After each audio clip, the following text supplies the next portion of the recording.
Daniel Ricciardo becomes a new winner in Formula One. There's a certain skepticism here in sort of first world countries that technology is making things worse, and I don't believe that. I'm really pushing the idea that technology makes things better. What we need are people who are willing to take the risks, to drive the technology forward. Perth's Daniel Ricciardo is one of the best drivers in the world. Ricciardo takes the lead. When Daniel pushes pedal to the metal, he hits more than 320 kilometres an hour. Unbelievable. Formula One drivers need strength and stamina. They're some of the finest athletes on earth. But major sponsor Red Bull is looking for more. They want to make athletes better. This man's working on it. Perth neuroscientist David Petrino. We've been working with Red Bull for a little while on a project called Project Endurance. The 30-year-old from Mount Lawley is now based in New York and is among several world-class scientists exploring ways to take top-shelf athletes to the next level. Do whatever is necessary to make them run harder and, you know, perform better and go for longer and all those sorts of wonderful things that we love to see our athletes do. The research includes studying the role of the mind in controlling performance. There's been this theory that's been going around for a while. It's called the central governor theory. This idea that when we fatigue, some of it is actually all in our heads. Your brain is saying, hey, you're using a lot of energy and you don't actually have to. This could be a way of putting the brakes on. Yep. Okay. Looking good. It's David's version of an electroencephalograph, or EEG. You good to go? Good to go. A headband with a bunch of electronic sensors to record brain activity. So we've got a little bit of noise Don't here. laugh. So. Your brain's a little noisy today. What does that mean? It's nothing too serious. For an elite athlete, it could mean the difference between first or second. We'd have him with a helmet on that is reading his brain activity, and it would say, hey, he's losing focus. This is when they're going to start making bad decisions. This is when they're going to start mouthing off at the umpire or whatever. Let's take them off, you know, and give them a rest. While it's still just an idea, its potential is far-reaching. We've taken this device that was inaccessible and we've made it cost a couple $100 rather than several thousand.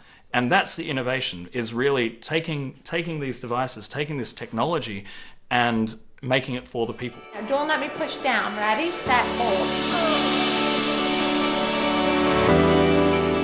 At this American rehabilitation centre, David's working on ways to apply the science to victims of stroke and disorders such as Parkinson's.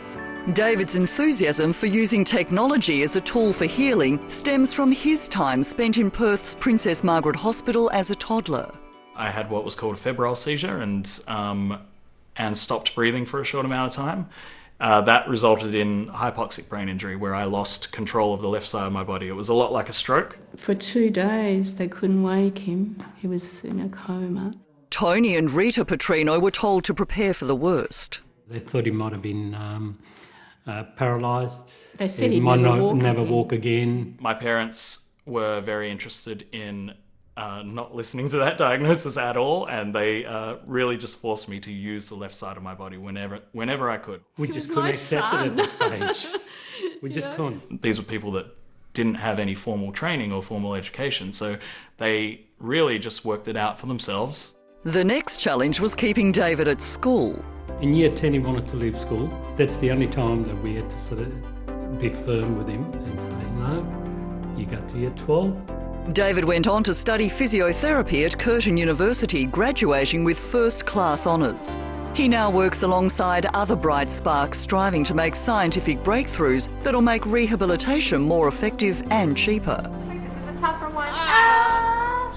The Burke Rehabilitation Centre here in White Plains, New York is not only a visually stunning structure, it's an exciting environment because all around us are groundbreaking research projects that are revolutionising healthcare, making the impossible possible and transforming lives. This is the Daniel arm. The Daniel arm is a prosthetic limb made with a 3D printer.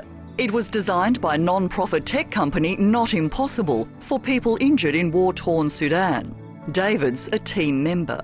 What was just really amazing about the scope of the project was this community's ability to sort of just say, well, I've never seen a computer before, I've never seen a 3D printer before, but damn it, we're going to learn and we're going to print it. We're going to print out hundreds of things for our friends and our family.